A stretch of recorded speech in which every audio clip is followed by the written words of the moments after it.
Hi, good evening to you all. Welcome to today's event in a series of webinars hosted by IIA India.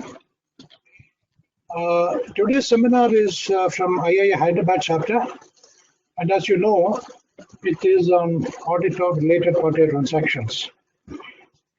This is T.N. Menon, Vice President, Hyderabad chapter of the IIA. The speaker, as you know, is Mr. Kallol Bhattacharya, the President of Hyderabad chapter. And before we start, let me give you a brief introduction of Kallolda. Mr. Bhattacharya is an honors graduate in commerce from St. Xavier's College, Calcutta, and a graduate in law from Barkatullah University, Bhopal. He is a member of the Institute of Company Secretaries and also a member of the Institute of Chartered Accountants of India. Kallolda is trained lead auditor for ISO 9001:2015 Quality Management System. His latest professional achievement is his qualification as a resolution professional registered with the Insolvency and Bankruptcy Board of India. He started his career in his pre-qualification days in audit and consulting with Lovelock and Lewis, Calcutta, and throughout his career has served in roles of finance, legal, secretarial, taxation functions in various industries like media and entertainment. That is Bennett Coleman and Company Limited, R&D Center for European MNC, technology startup in manufacturing, that is Taco Susken, in different capacities ranging from financial controller, CFO and company secretary to head tax specialization in various companies. Before leaving employment in pursuit of independent consulting, he has served at Tata Projects Limited, a 10,000 crore EPC company, in the role of head internal audit. During his professional career, he has set up new business units, enabled several business process improvements, cost optimizations, development of risk and compliance management systems. Alongside his professional work, he also keeps interest in mentoring, training, and academics. From time to time, he contributes articles on related technical subjects in financial newspapers and in journals of professional institutes. He is associated as a visiting faculty with professional institutes for certain subjects, which is part of their curriculum. He has been involved in training of audit officers of the Government of India in subjects like risk-based audits and risk management systems. So that is all about Kallolda. Before we start, just a couple of requests.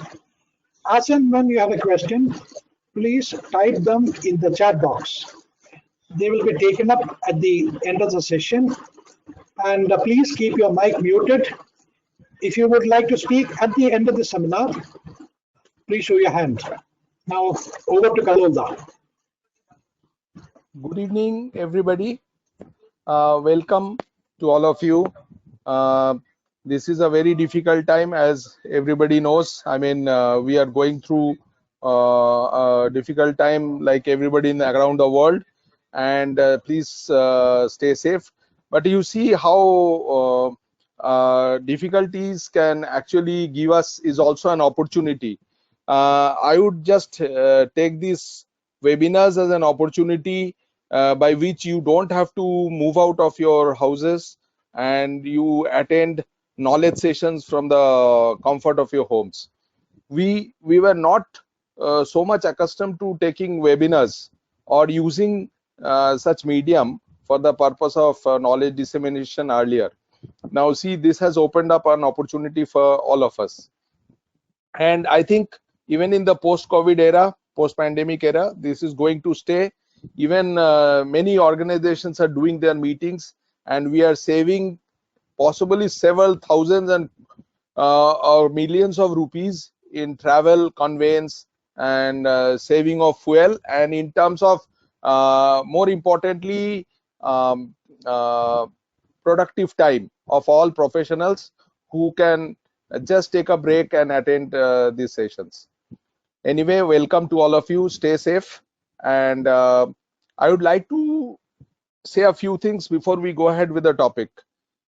See, this topic of audit of related party transactions possibly has been discussed a few hundred times before I have taken this up as a topic for discussion of the date.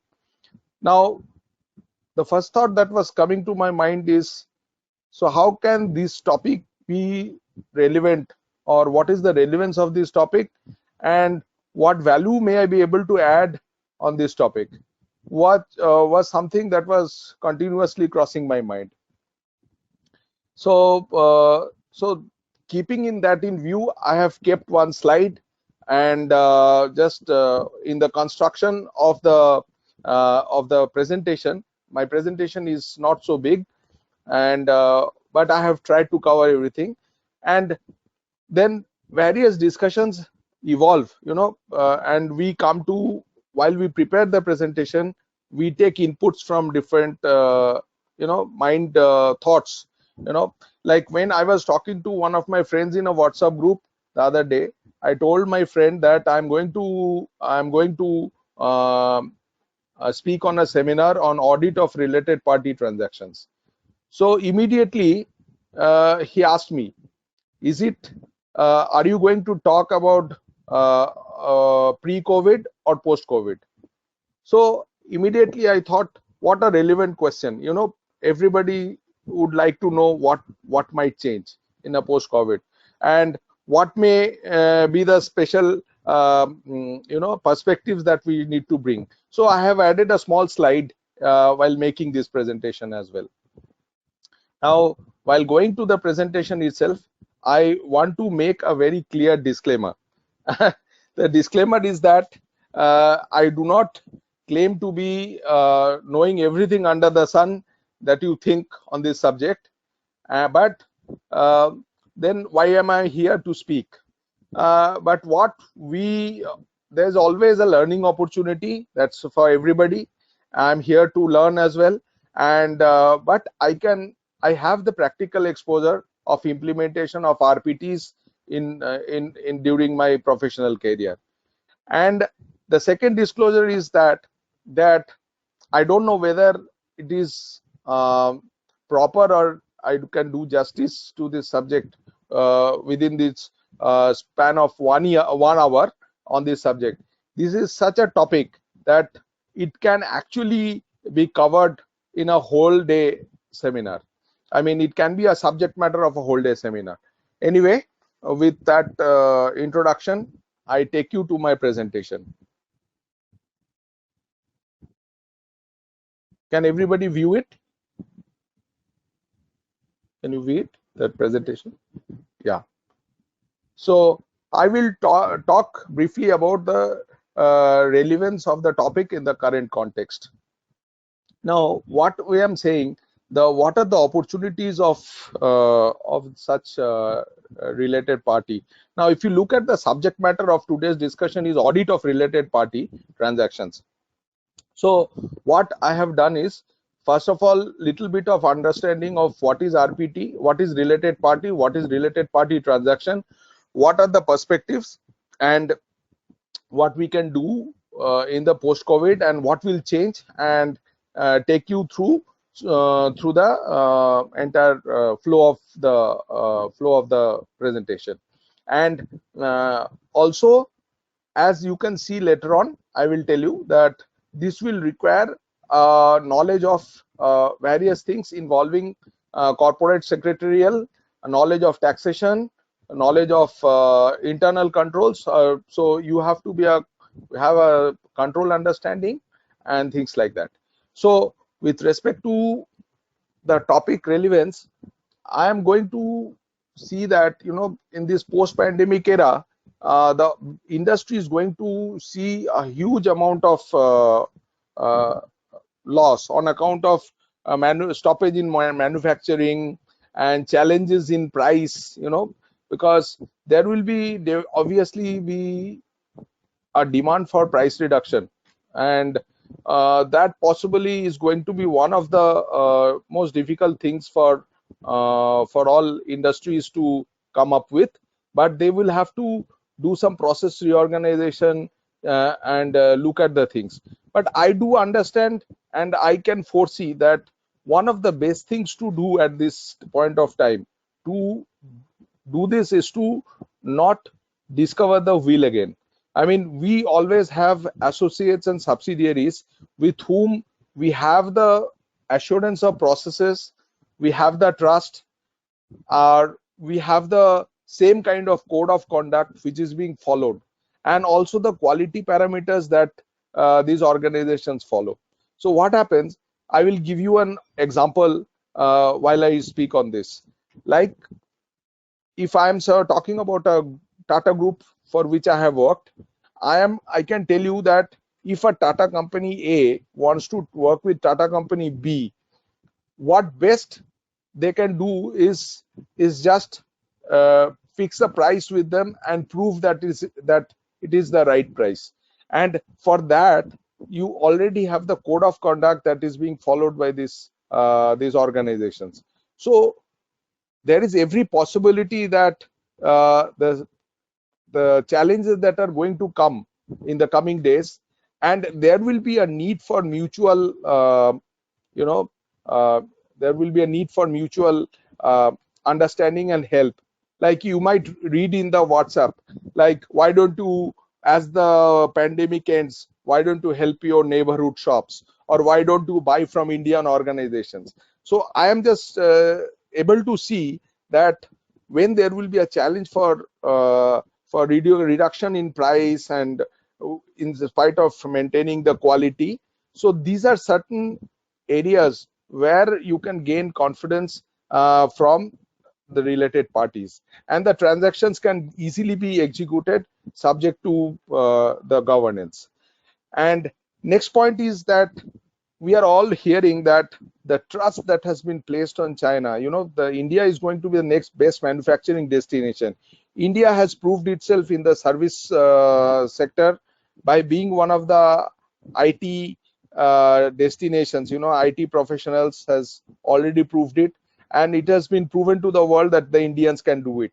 We are proud of it, and I am sure that India is going to be the next best manufacturing destination for the world. Although many of the electronics and other items might go to Taiwan, Korea, and those kind of things, but hardcore manufacturing, like say steel, aluminium, or products of those metals, there is likely to be India is going to be the manufacturing destination, and we have the potential for delivering to the world. Next is, if this has to happen, again, there has to be some mergers and acquisition, and international inorganic growth will happen internationally. And when this happens, the transactions that will happen will follow, will not this M&As by itself, but post M&A, when these organizations are formed, some of these entities are created in India, there will be there is going to be a relationship that is going to start between that Indian newly created JV organization in India and the parent or the organization that wants to buy from the source from the Indian entity. So it is going to be a related party at that point of time. The third one is, we might see consolidation of domestic capacities, again, for sustainability and the scale of operations, and this might create again combined entities which might see relationship going into related parties. So what we are trying to say is that RPTs need not be a taboo. We need not stay away from related party transactions because there is a governance requirement for that. What we need to do is ensure that the governance are in place. So I will quickly put you what are the applicable statutes and regulations. Many of you or several of you may be knowing, but it's just a compilation that will help you to see what are the laws that are attracting or what are the relevant. So Companies Act Section 2 subsection 76 gives the definition of related party. Under Section 177 subsection 4 and subclause 4 gives about is about the audit committee approval. There is a provision for omnibus approval, and where it is certain transactions are not covered under section 188, the audit committee can actually give the recommendation for approval to the board after it goes through the audit committee. Section 188, again, there are specified list of transactions for which the board has to give approval. Similarly, SEBI listing of disclosure requirements, and this regulation 23 gives the what is required to be disclosed, and we are the relevant accounting standard that we have to talk about is Ind AS 24, related parties disclosures by the parent entity. Now we go to the let me tell you one thing, don't laugh, but I would like you to say that I have seen quite a few senior professionals or practitioners of law who actually starts reading a provision by actually knowing what are the consequences of violation. In fact, they start by finding out what are the violations of what are the consequences of violation of that particular statutory provisions. It is one of the ways to find out what is the materiality. So in case the section, so to tell you, in fact, if there is a section which has a prosecution, they think it is material, and if the consequences are heavy, they find that it gains importance in the eyes, and the reading is all the more important. So in this case, the consequences of violation of a related party transaction is that the agreements may be if you enter into a RPT, related party transaction. I will use the word RPT many times, so please, it should be short form of related party transaction. So if a RTP is not ratified by the board or shareholders within 3 months of the contract date, then it is voidable at the option of the board. Then there is a provision for indemnification. You can find this under section 188 subsection 5, indemnification against loss incurred by the company by the directors concerned. Now in this case, if the contract or arrangement is with a related party to any director or is authorized by any other director, then the indemnification against the loss incurred by the company has to be done by these directors. So it is like a personal responsibility, or it becomes a personal liability of the director to make good the loss. Then proceedings against directors or any other employees for recovery of any loss sustained as a result of such contract or arrangement. So any other employee is also included here. Next, punishment to any director or employee of a company. In case of a listed company, the penalties are heavier because it has consequences where public money is involved, the loans and advances, the share capital, everything is at a higher stake, and the involvement of public is more. So in case of listed company, there is an imprisonment for a term which may extend to 1 year, or there is a fine which shall not be less than 25,000 but may extend to 5 lakhs, or both.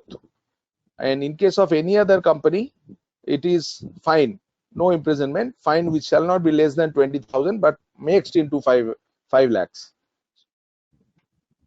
So this is the consequence and penal provision of violation of RPTs. Now there are definitions under Companies Act. There is definition under as I told you, there is definition under this SEBI regulation. There is definition under the accounting standards. So these you can always read, but to give an overview, I am taking more of the Companies Act and the accounting standard. SODR regulations also refers to 2 subsection 74, and it also gives another condition with 20% holding by management or by one company, or 20% limit crossing, that becomes a related party. So apart from that, the definition is same as per Companies Act. So director or his relative, KMP or his relative, firm in which director, manager, relative is a partner, and so on and so forth. So relative has been defined again under section 2 subsection 77. With respect to any person means anyone who's related to another if they are members of a HUF, if they are husband and wife, and one person is related to the other in such manner as may be prescribed. And what has been prescribed is father including stepfather, mother including stepmother, son including stepson, son's wife, but surprisingly there is nothing called stepdaughter. So for a relative there is no definition of stepdaughter, no inclusion of stepdaughter in this. After daughter it's daughter's husband, brother including stepbrother, sister including stepsister. So you can read this. It's not something that I need to read out, but I would rather take you to a more important aspect that under Ind AS, what is related party? Related party, because it is related party is more reporting or transactions are more from the Companies Act point of view and from the reporting and disclosure point of view. So what we are saying, related person is a person or an entity that's related to the reporting entity that prepares the financial statements. So this is the most important point that you should remember when we are talking about a related party. Now there is party A and party B. Now party A and party B both are related in the if the conditions are satisfied. But what happens that the related party transaction or the approval for that matter has to be considered from the point of view of the reporting entity that prepares the financial statements. So when you are talking about a reporting entity, it is the reporting entity that is preparing the financial statements. So all the RPT compliances has to be done, or the disclosures, whatever has to be done, approvals, disclosure, etc. have to be done from the point of view of the reporting entity that is preparing the financial statements. So it is now a person or close member of that person's family is relating to the reporting entity if that individual has control or joint control, has significant influence, and a member of the key management, KMP, of the reporting entity or its parent. And what is a close member of the family? It's written. It's all this person, children, spouse, domestic partner. They have included this domestic partner thing after the new laws have come into place. There was nothing called beyond spouse. Now they have included domestic partner also. So an entity is related. Next is, and what is a related entity? An entity is related to a reporting entity if the following conditions are met. The entity and they are members of the same group, is an associate or joint venture. Entity is a post-employment benefit plan, controlled or jointly controlled by the person mentioned above. A person mentioned above has significant influence over the entity, and the person above is a KMP and provides KMP services to the reporting entity. So this is the definition of under Ind AS. Now we talked about related party transactions.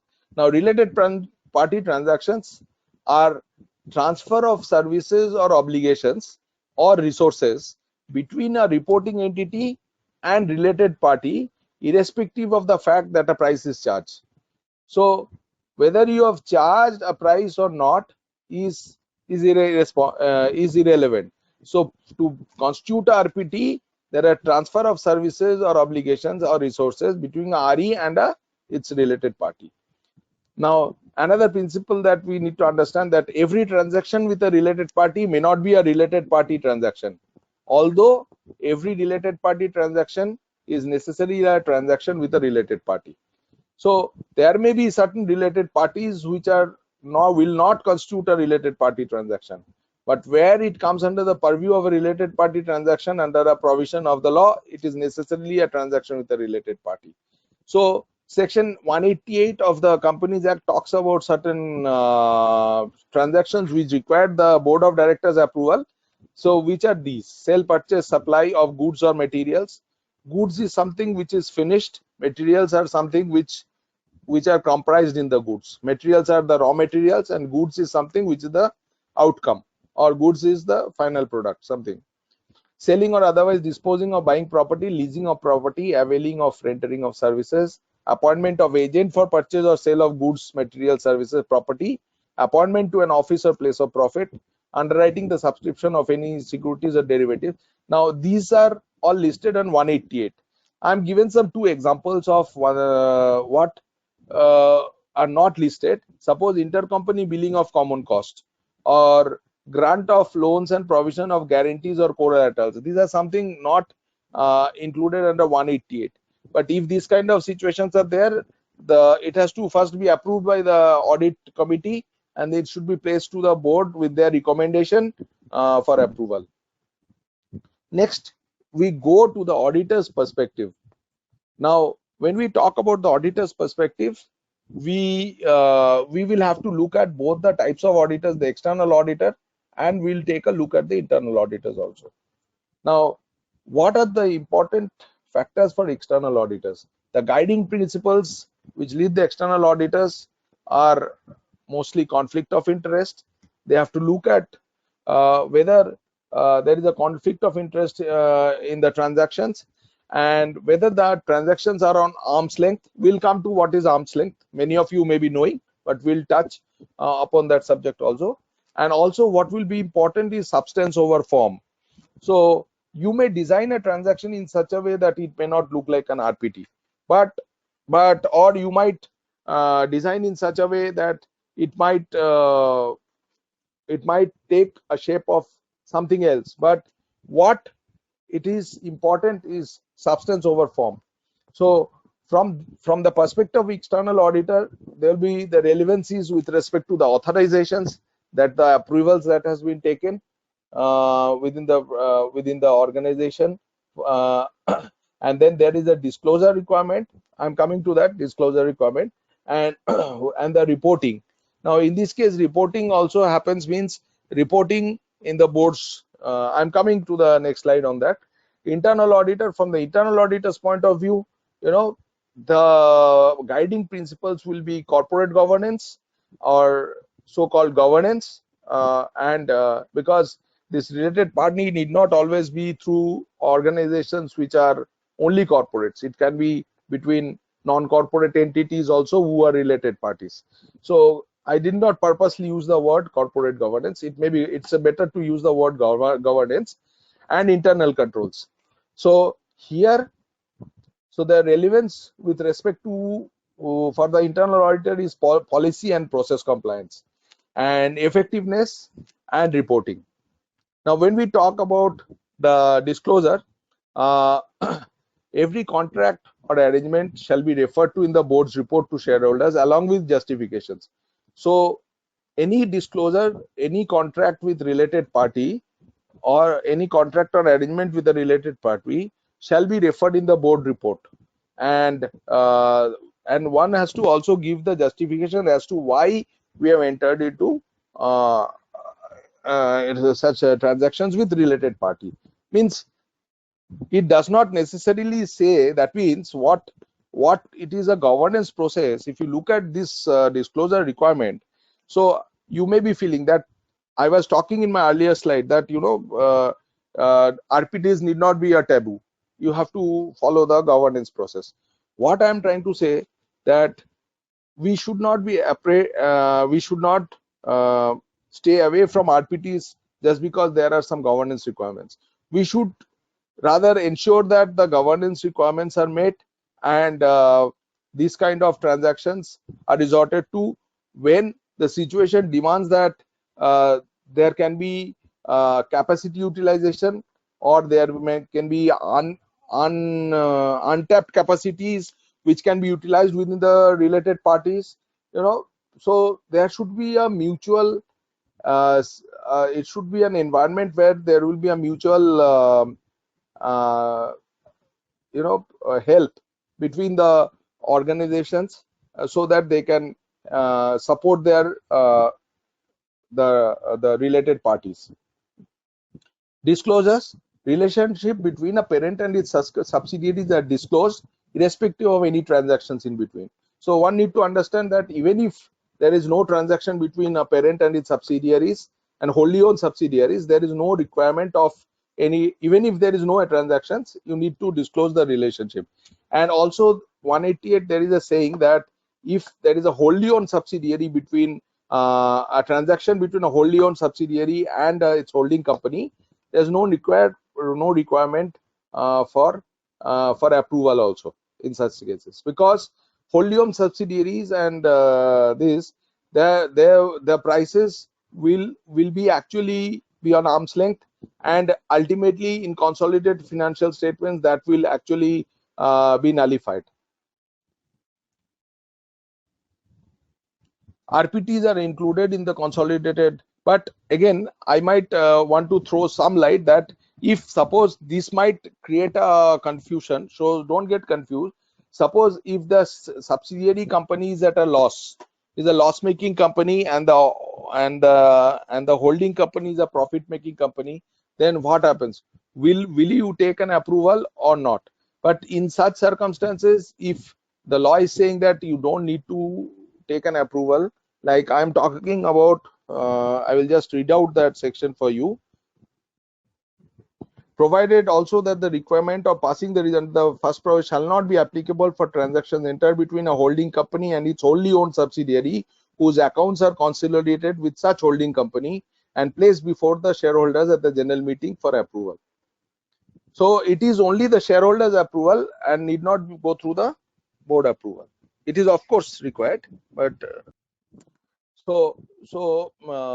now I come to the RPTs are included in the consolidated financial statements, where the disclosure requirement is name of the related party and nature of the related party relationship, what kind of a relationship you have, information about those transactions and outstanding balances, including commitments like terms and conditions, what security has been given, whether whether it is a secured balance or a unsecured one, and how the settlements will be done at the end of the transactions, how it will be settled. So whether there are provisions for doubtful debts relating to the outstanding, whether any expense is recognized as bad or doubtful due from the related parties. These are the basic requirements for disclosure. So now we come to the external auditors' perspectives. Now, types of auditors, when I'm talking about the presentation and disclosure, there are certain assertions. You know, the auditor looks for certain assertions in while they do the audit. So these are the 5 assertions that broadly we have combined about a few. The occurrence, whether the transactions occurred during the year. Now, this might be audit procedure, which might require testing of inspection of the records and documents. Whether there is a completeness, means whether that all the transactions with related parties have been included comprehensively in the financial statements. This again, with respect to this, the audit procedures may involve inspection of records and documents and analytical procedures with respect to finding out whether they're the completeness. You know, you can different kinds of analytical procedures. And with respect to classification and understandability, whether the transactions are recorded under the appropriate accounts, and whether the understandable to the user of financial statements. You can also do some horizontal vertical analysis. Horizontal analysis is when you compare between multiple years figures under the same head of account. Like say, if you are suppose you are taking services from a related party, and the value of the transactions in an earlier year was 10 million. Now suddenly this year the values have gone on to 50 million. So you would like to see, and so this comparison is something called horizontal analysis. And when we talking about vertical analysis, means you are trying to see it as a percentage of certain value. Like say, when we are talking about legal expenses example, I am trying to say legal expenses as a percentage of turnover. Now when we do an analysis like this, we might try to figure out whether all the transactions are properly.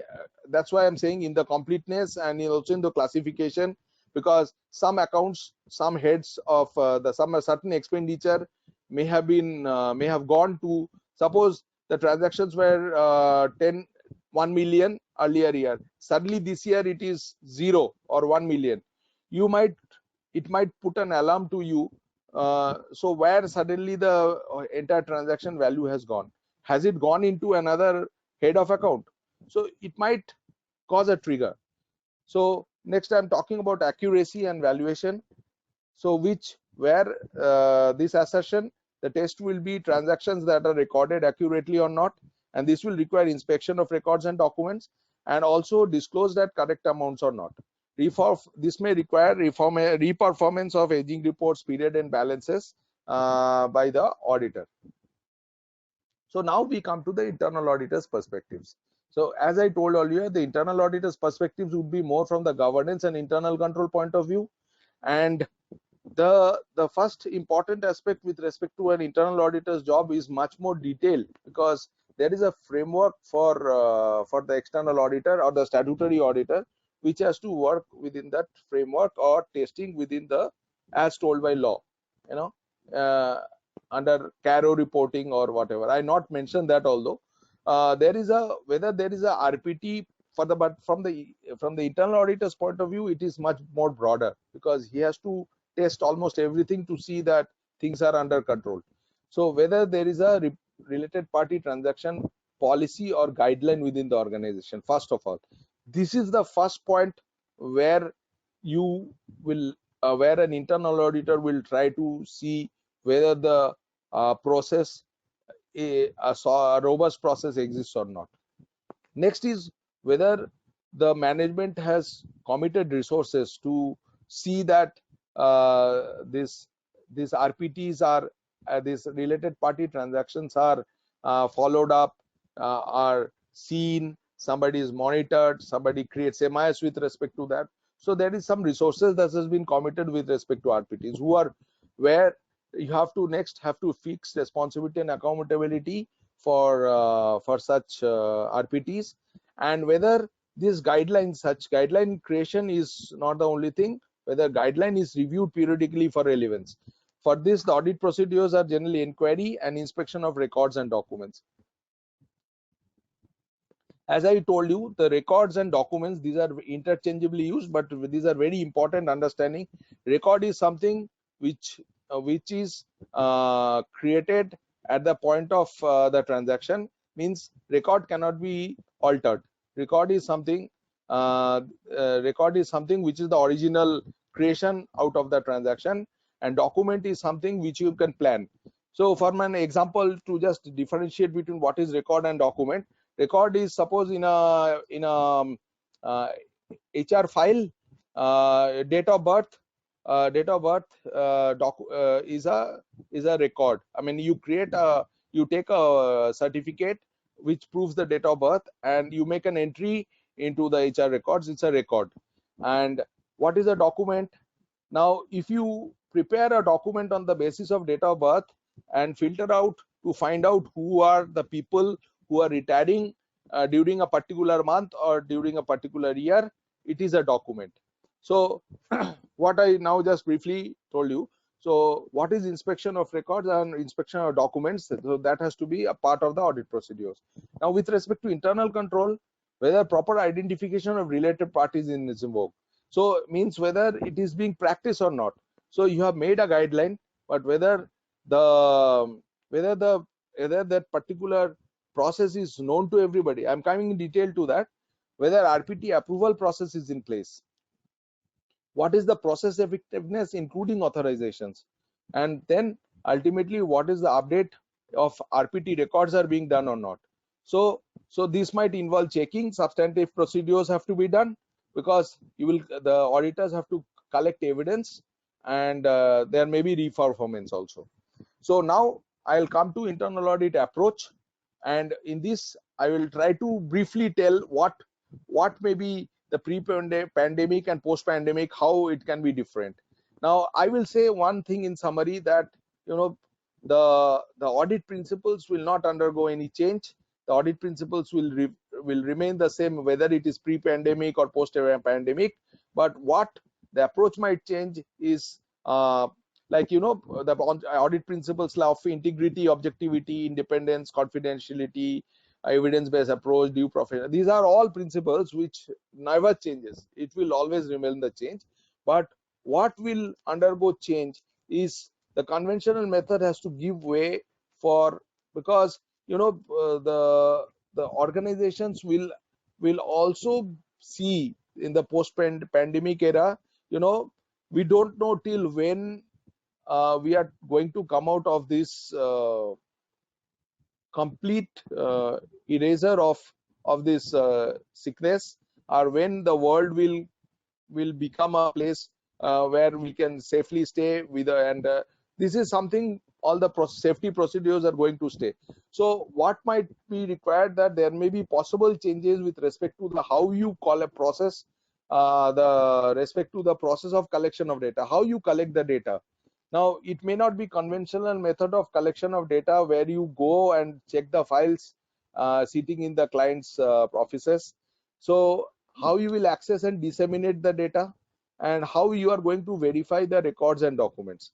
So these are something you have to think of, and these are something that is going to change as we are doing webinar sitting at home. Like this has to undergo a change, and this might require setting of certain protocols and documentation, agreed documentation with the client even before the audit starts. So right at the audit planning stage, these principles and protocols have to be agreed upon with the client, because otherwise it might lead to differences in opinion.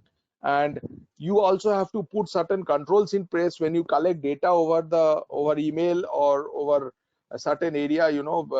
Suppose all vouchers are kept in the Google Drive, how do you know that what kind of test procedures we are going to do with respect to the authenticity of the data? Now that's something I said of verification of records and documents. So you have to have a set procedure, because that may involve some extra amount of time, some extra commitment, some extra amount of involvement with respect to of the client. Now if the client is asked to scan all records, which he was not doing earlier, he has to agree to this principle. Or if we want data in a certain way so that we know that there is no tampering of the proof, so those things have to be set in place in discussion with the client, so to ensure that those controls are also working while the data is given to us as an auditor. Now I am going to talk about a little detailed approach when we are doing the testing of controls. Now certain basic principles with respect to related party transactions are ordinary course of business. So this is an important principle, that when you say that when transactions are in ordinary course of business, there is no need for related party disclosures unless it is at arm's length. Now when we say ordinary course of business, it is normally the transaction types in which the organization is engaged in. So what you do normally, now suppose example, I am saying I am an organization which is into the process of manufacturing of suppose some electronic units. Now if I go and sell a property suddenly, or this may not be ordinary course of business. So one has to see what is ordinary course of business, and then important is to see the arm's length, whether the arm's length principle has been followed, and what is arm's length for this. Those controls have to be tested, and there is an authority matrix or not. That it is very important that a proper delegation of authority matrix is in place.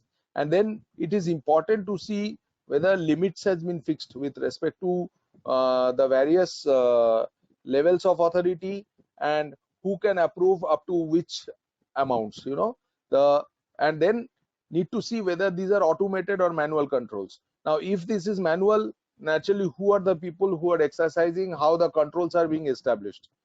Now next is with respect to the recording. Now who's supposed to record, and who's supposed to take into cognizance that all the records relating to RPTs are being properly entered into. Now possible management override of controls. Now this is something which is also very, very important, because this can lead to aberrations or certain when management overrides of controls happen, that you go or let go of certain rules are there, but you tell that just go ahead and do this, and exercising of authority over a junior or a person over whom you can exercise influence, you ask such person to override the controls. So these kind of override of controls will also have to be seen, and what are the internal check process that is in place, so that that management override of controls are not are not so rampant. So the possibilities have to be seen. Now, if there is such happenings, so I have seen what the auditor has to do. Now, with respect to, and there is a reporting by the board. Now, with respect to the substantive procedures, there is a process has to be there for identification of related parties. And what is the process? Now, in the organization, how do you identify a related party? How do you identify? Certain companies are in the group entity, so really, but when you do an unrelated party, whether what kind of exercise do you do to identify whether that party is a the related party or not, and then whether the vendor masters are tagged or not. If the vendor masters are tagged, in that case, you will be able to write from a query with a small SQL. You can find out that the vendor masters, once they are tagged, you can find out that uh, uh, that that these are the parties who are related parties to the organization, to this entity, reporting entity. Then with the authority matrix, what are the compliances with respect to authority matrix, transaction level compliances, and entries in statutory registers. Now, most important thing that I would try to say, that what is the responsibility of an internal auditor in this case. Now, when we are talking about such testing of controls and substantive procedures, if you find after this kind of control testing and the procedures that you do, if there is an internal control weakness that is visible, the first thing that as we were already learned, that internal auditor is not a bloodhound but a watchdog.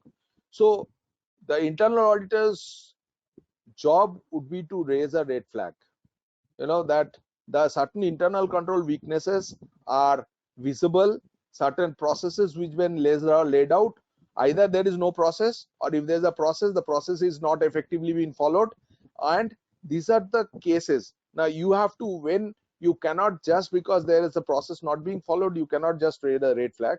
It's better to substantiate your observation with certain test cases where you have found deviations of the internal controls, so that you can report the weakness with evidence. And then what the internal auditor needs to do is recommend investigations. Now with this, the internal auditor's work should finish, because the internal auditor need not be an investigator. His job will be to find out the internal control weakness, raise a red flag, and recommend the investigation. Thereafter, it is the responsibility of the audit committee. So in such a case where this is a serious red flag, the internal auditor should take time with the audit committee chairman, or if it is, suppose if it is you find a possible management override of controls, you have to see what are the levels involved. Now if you find that the topmost management are also involved, now one has to raise a red flag, and the man to whom to go to person will be the audit committee chairman. Now if there are other issues with respect to internal control weaknesses, which may not be a possible management override, but other weaknesses that you see, you might also discuss with the operational management, or you can also take it to the CEO or the MD and come out with recommendations. Now I would like to just touch base, because our time is short. I am just another 10 minutes, 9-10 minutes. Relevance of RPT in the context of insolvency bankruptcy code. This is a new law which has come into existence, and there is section 28 where it says that a resolution professional cannot undertake any RPT during corporate insolvency resolution process without the prior approval of the committee of creditors.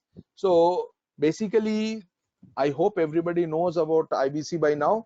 It is a new law which tries to give quick resolution to a sick which is likely to be sick, and the objective of this IBC is not to close down any organization, but to see that if the sickness can be resolved quickly and the entity can be run as a going concern. So it is for early resolution, for saving the assets, and see that matters are solved. So next is with respect to section 43, 45, 46 read with section 49. So if there are, the resolution professional need to find out if there are any preferential or undervalued transactions which has been undertaken prior to the appointment of resolution professional. There's a time period of 1 year preceding the insolvency commencement date, or in case the transactions has been entered into with a related party. Now when you talk about related party, the time has been given 2 years preceding the insolvency commencement date. If such transactions are there, now how do you know transactions are there or not? So one, after RP is appointed, the RP will go and examine, the resolution professional will actually may do himself or actually can appoint an auditor or an investigator to examine the transactions, arrange for investigation, and include forensic audit also. It might include forensic audit. Forensic audit is for collecting evidence which stand the test of evidence, which is a test of evidence. Then it's the application to the adjudicating authority for declaration of such transaction as void and reversal of the effect of restoration of earlier position. There's a application that has to be made by the insolvency professional. So this in brief is the RPT context of the IPC. Now I will quickly touch upon transfer price. This is transfer price, again, is in when you talk about arm's length, when you talk about related party, it is all about determining a transfer price which should stand the test of audit in ordinary course of business and in line with arm's length principle, so that you can prove there is no conflict of interest. What is arm's length? Arm's length is between unrelated informed willing parties. When they transact, that's arm's length. So broadly speaking, transfer price involves price discovery through market inquiries from unrelated parties. Now briefly speaking, under the Income Tax Act, there is section 92A, which they talk, instead of related party, they have given a new name called associated enterprise, and there are certain specified domestic transfer transactions where arm's length principle has to be followed for transactions between two associated enterprises which are domestic. And then for transactions, international transactions between associated enterprise or related parties, there are specified procedures which are under 92B, which talks about the international transaction. 92F talks about certain methods for computation, and you have to find out methods which represent the right transfer price. So there are 4 steps quickly: determination of the transfer price involved, and which are defined procedures, and there are different methods. Broadly the methods are all in 92F. This is comparable uncontrolled price method, cost plus method, resale price method, profit split method, and transactional net margin method. Here documentation is critical to prove a choice of the transfer price. What kind of transfer price you have created? For international transactions, it's 1 million, 10 million, sorry, and for domestic transactions, it is, I think, 50 million. And improper transfer price can lead to price adjustment and fiscal consequences like interest and penalty. I have 2 case studies. With that, I will try to close my today's. So I am telling you quickly: company A, related party of company B. This case study 1 is actually of a domestic transfer pricing scenario, and case study 2 is the international transfer pricing scenario. So company A is a related party of company B, which is the reporting entity, which entered into a contract for supply of fabricated steel structures at a price based on price discovery and negotiations. So company A is going to enter into a contract for supply of fabricated steel. Contract included price variation for steel on the basis of base price fixed in the contract. So steel is one material, so supply of steel structures. So B has ordered for buying steel structures from company A. Now company B is the reporting entity and company A is related to company B. Now pursuant to entering into the contract, so I'm just going into that, just understand how that the approvals have been taken in place for these transactions. Suppose disclosures have been made. Pursuant to, I'm coming to how transfer price becomes an important aspect. Pursuant to entering the contract, the prices of steel witnessed a steep rise. Company A pleaded to company B to supply the steel as their cash flows and working capital were not permitting them to procure and hold the inventory. So company A, which is supposed to give steel structures to B, supply steel structures, they said that our cash flows are weak, and after the contract is entered into, steel prices also gone up. So they said we are not able to handle this situation. So due to this, and also by seeing the synergies, company B acquired the steel and set up a fabrication yard for company A besides the steel stock yard. So company B has its own steel stock yard, and due to, other than this, what happened, company, they gave place to company A for creating a fabrication yard beside the stock steel yard of company B. Company B, so not only did that, they acquired the steel for on behalf of company A. Now, although the transactions were in ordinary course of business for both the parties, because company A, which is into fabrication, and company B, which requires, and these steel structures is part of their business, because they erect steel towers and they have to construct those, and before erection. So where both of them were in the ordinary course of business for both parties, the arm's length principle had to be re-established.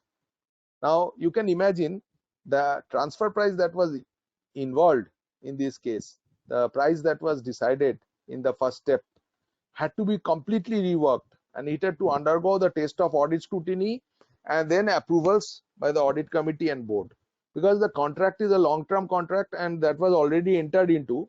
And so the price which was set, because in that case the steel structure, the steel was supposed to be purchased by company A, but company B started buying the steel for company A, and company B also gave a fabrication yard.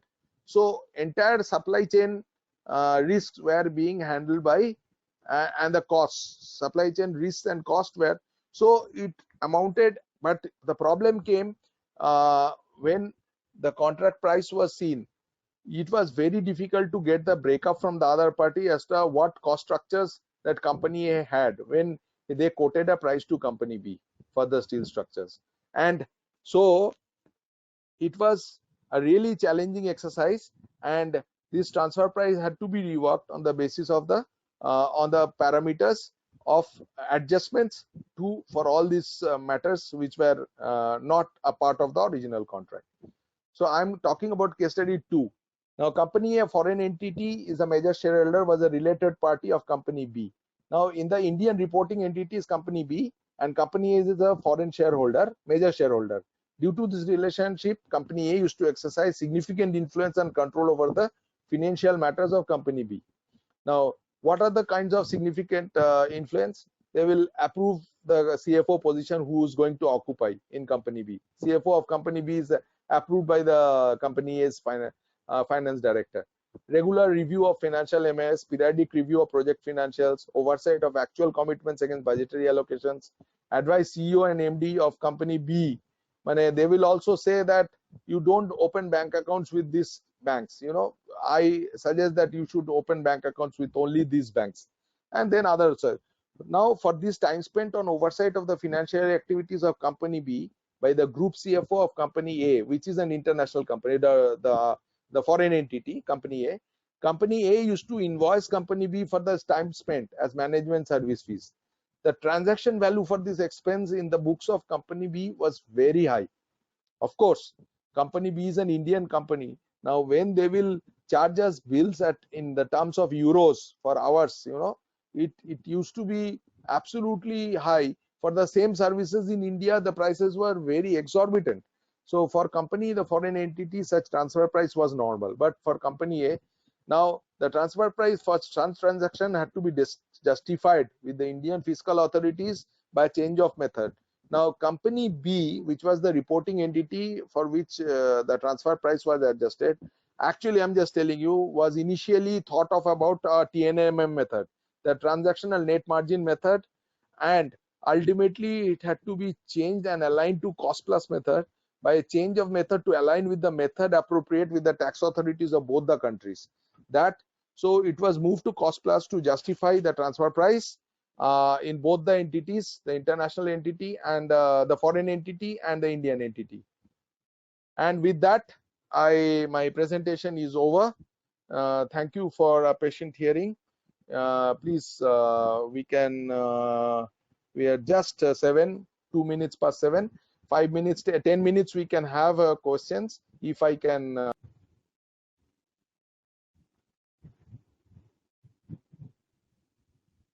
Hello. Hello. Hello. Are there any questions? Yes, sir. Mr. Satish Sonai sent a question. Fantastic Okay. presentation, Kalol. Thank My you. question: price at arm's length sometimes difficult to audit when it comes to RPT. What is your considered opinion?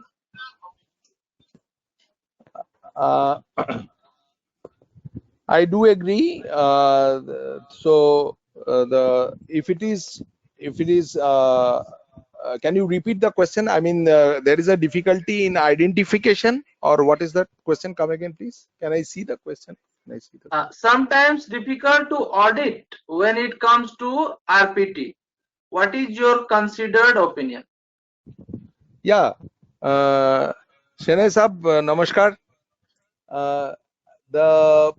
To answer your question, it will be difficult, no doubt about that, because discovery, as long as I said, if it is known related party, the task is easier.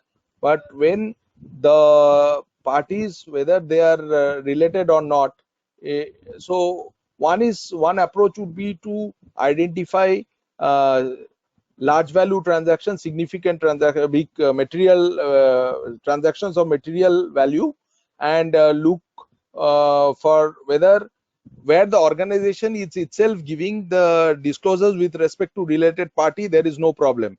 The problem is with respect to transactions where we do not know whether the organization with whom we have entered is a related party or not. So in such case, we have to do a little bit of procedural checks with respect to MCA websites, where to see whether directors of have common directorships are there between the company and us, and so the reporting entity is us. So when we have entered, whether there is any common directors or whether there is any common control or things like that. But whether whether really we have to do this or not is a question. The question is, we have to see that the process exists or not. Now we have to, I would rather say that I would like to see that the internal control process with respect to determination of an identification of a related party is in place or not as an internal auditor. So whether the procedure, the process that has been set for the RPT guidelines, or the policy that has been created, guidelines has been created, whether that policy specifies how to identify a related party, and what are the tests the management or the people who are assigned with the task are actually applying that principle on the job. And if we take some substantive procedures with respect to collection of such evidences, and see that the controls are working, that fairly working, and this process has been followed, we can more or less be sure about it.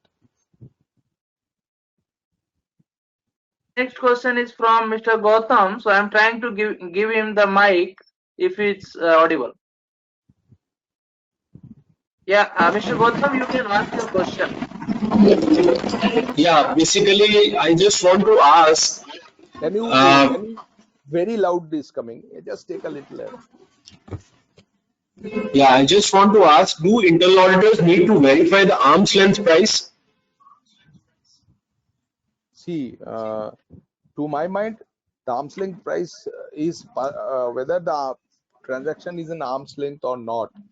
It's Hmm. that's primary responsibilities of the management.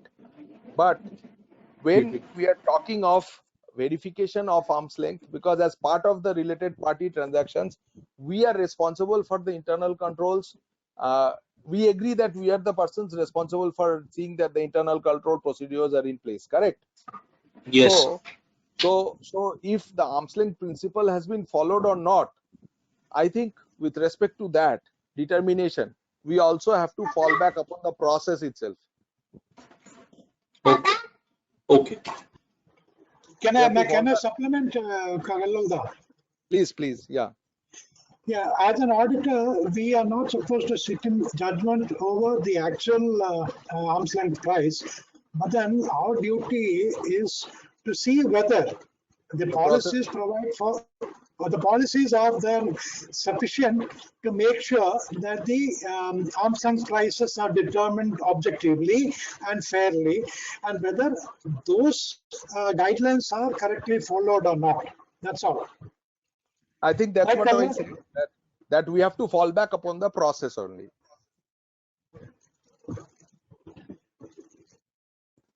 And taste the process is as are being followed. Yes, sir. We have many more questions. So I'm just giving mic to one or two more, and we can take queries on Gmail. So our email, so we can transfer to you. So Okay. I'm just giving mic to Fayaj. Yeah. So I'm unable to give him the. Yeah, just. Yeah, Fayaj, you can ask your question.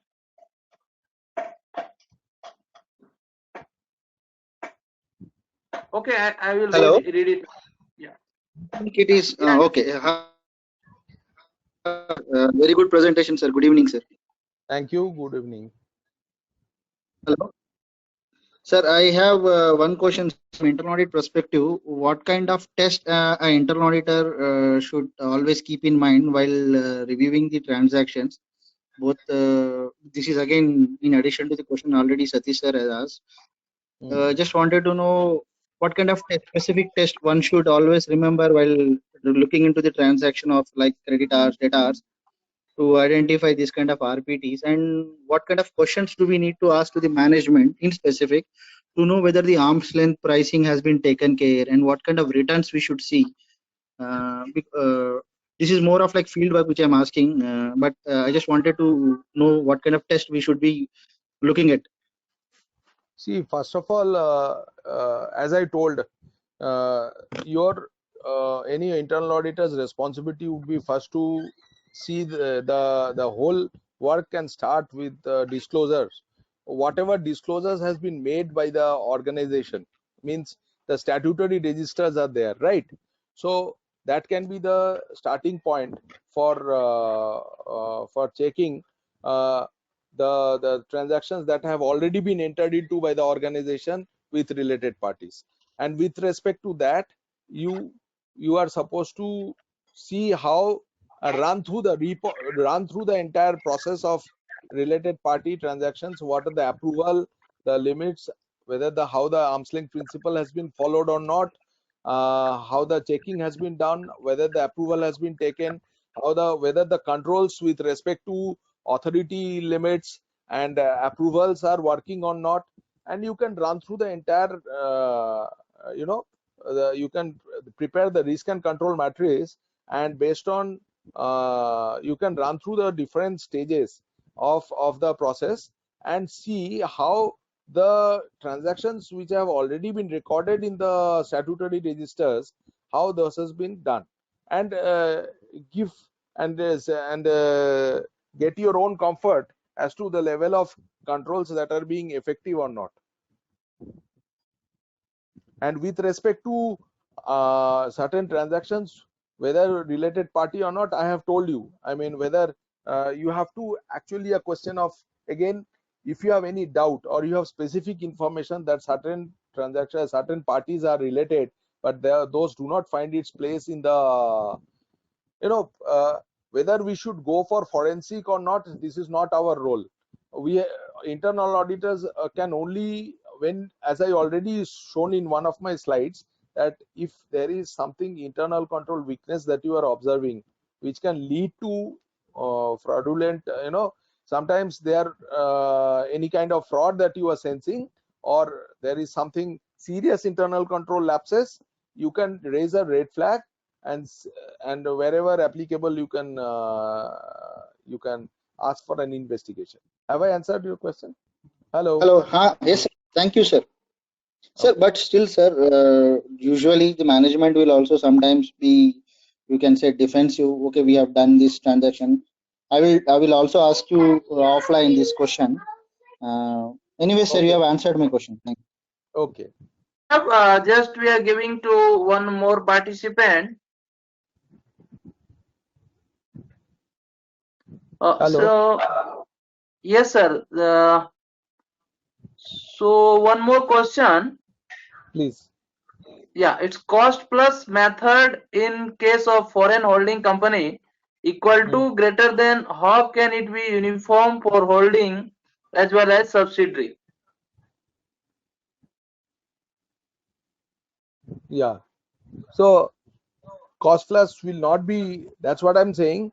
So we had to, because transactional net margin would, what I suggested, what I told in the in that case, that transactional net margin method was not suitable for the for the entity which is the foreign holding company, foreign entity which were giving the management service oversight to the Indian entity.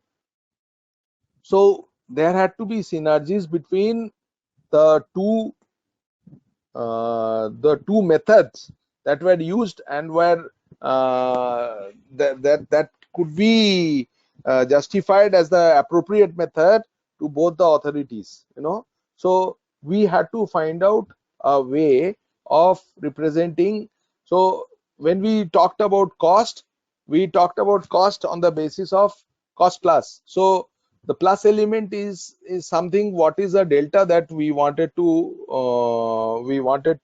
but then we also took the cost plus of Indian cost plus the cost plus from the point of view of the holding. So the time that is spent by the holding company's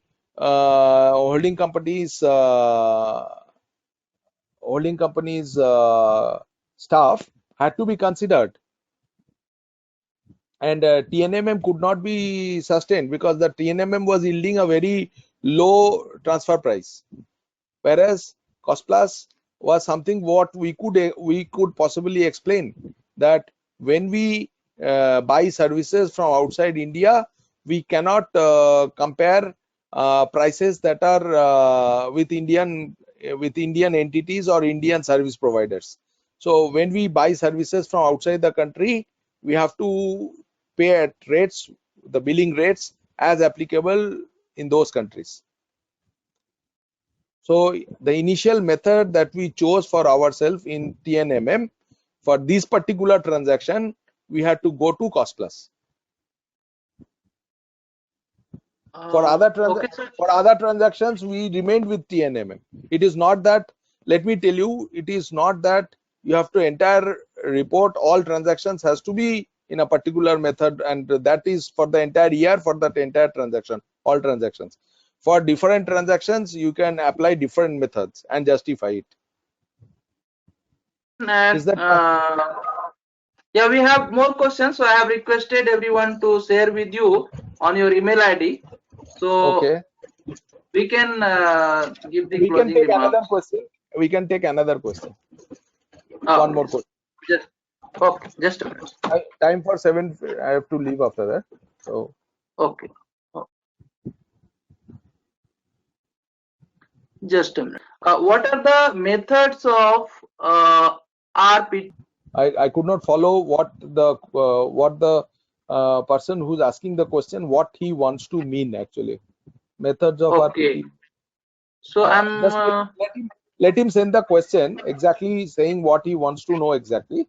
I'm not understanding his question really. Methods of RPT means what? oh, just a minute. In the second question, in the post-COVID scenario, can we expect any changes in disclosure requirement of RPT?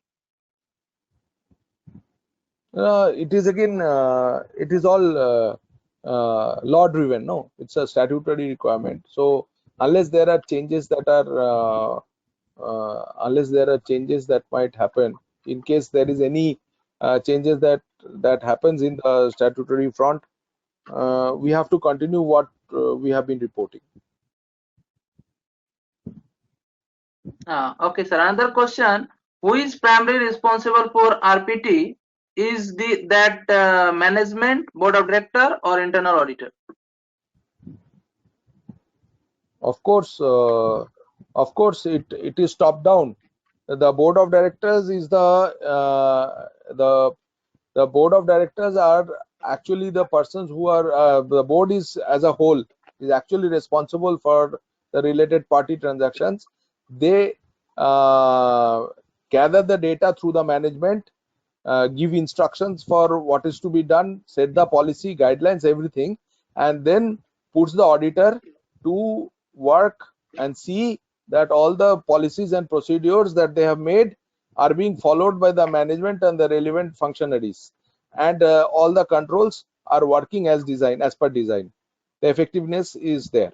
So in short, I answered your question. In short, it is the responsibility of the board of directors with respect to RPT. It is top down, not bottom up. Okay, sir. I'm just giving mic to Mr. Lakshmikant if he has something more. I have raised his question. So, Mr. Lakshmikant, you can ask. The last question, please. Yeah, hi, I'm Lakshmikant. Yeah, Okay. please. Yeah, Please, I'm please. Lakshmikant Gupta. I had asked you the question on your case to study where foreign holding company was doing oversight. I heard your reply. Now the point vis-a-vis reply, how can the Indian cost plus and foreign cost plus come to the same value? That No, is it the will not. question. Suppose $100,000 is charged. No, correct. Now, It will. The cost is with respect to the Indian entity. Now, suppose when we give resources to the foreign entity, suppose imagine. Now, suppose if we are giving them resources at the price at which they get the work done by engineers in the US, do you think that would be the transfer price and business will come to India? The transfer price obviously is the no, cost. it has to be. It has to be at the cost which who is receiving fees. See, please understand. It is not about the price that has to be arrived. It is about, first of all, the method, and for the method the basis is the price that had to be taken with its by justification. We had to give all the logic as to why this price has to be paid, because it's No. all the justification. Means what I am trying to say. So what are the risks that are being borne? So it is all Sir, about price related to the risks. So sir, in your case, sorry, I'm sorry, sir, in your case too, the foreign company was charging to Indian entity. So in that case, the cost plus has to be worked on the basis of foreign entity, right? right. Otherwise we cannot justify that price. No, it will be disallowed in my if suppose my tax authorities, tell that no, the transfer price is suppose they have given me management service, and the same management service is available in India at suppose 10,000 rupees per hour or per day. Okay, and suppose they have charged us as 25,000 rupees or whatever. Imagine 1 lakh rupees per day. Now, how do I justify otherwise? My expense will be disallowed because it's a related party. It's a transaction with the associated enterprise. As per they satisfy the associated enterprise relationship. Now, So when this, I am yeah. now when I am not able to justify the price with my fiscal authorities here, the transfer price, my transfer price will undergo adjustment. I will pay not only pay what I am paying as 1 million, but also 1 million plus the adjustment with the Indian price minus the adjustment difference for that price. So Yeah, it will yeah. be addition. So we had to, what I am trying to say, we had to change our method. Like normally for all transactions, we are following transactional net margin method because the gross profit level our profits are not available as per our balance sheets, you know. So transactional net margin amongst the all methods, we comparable uncontrolled methods and all those we were not having. So we tried other methods, and this TNMM was the method that was suitable for all other transactions. But for this particular transaction, we had no other way but to go to cost plus. That's what I'm trying to say. Cost plus has to be based on the foreign company's cost here, right? Yes, exactly. Okay. Yeah. So Yeah, Indian otherwise cost does that's not make any, is right, irrelevant. right. Indian cost is Yes, irrelevant. yes, you have understood now. Good. So the cost plus method had to be resorted to. Requesting Menon sir to give the closing remarks. Thank you, Okay, all of thank you, Kanal, once again for the presentation, and thank you all for attending this webinar session. Before we end, I would request you all to let us know, either through the WhatsApp group or over email, your suggestions for webinar topics which you would like us to present in our future sessions. Why this request? It's because we would like to select topics to match your expectations and needs of our stakeholders, which is you. Okay. Thank you and have a good night. Thank you, everybody. Thank you. Bye. Thank you, Chanchal and Manas, especially. Menas, thank you. Chanchal, thank you for all the support. Thank you, sir. Thanks, everyone. So we will closing out the webinar, and we'll start with another webinar shortly for next few days. Oh. Thank you. Thank you. Have a good night.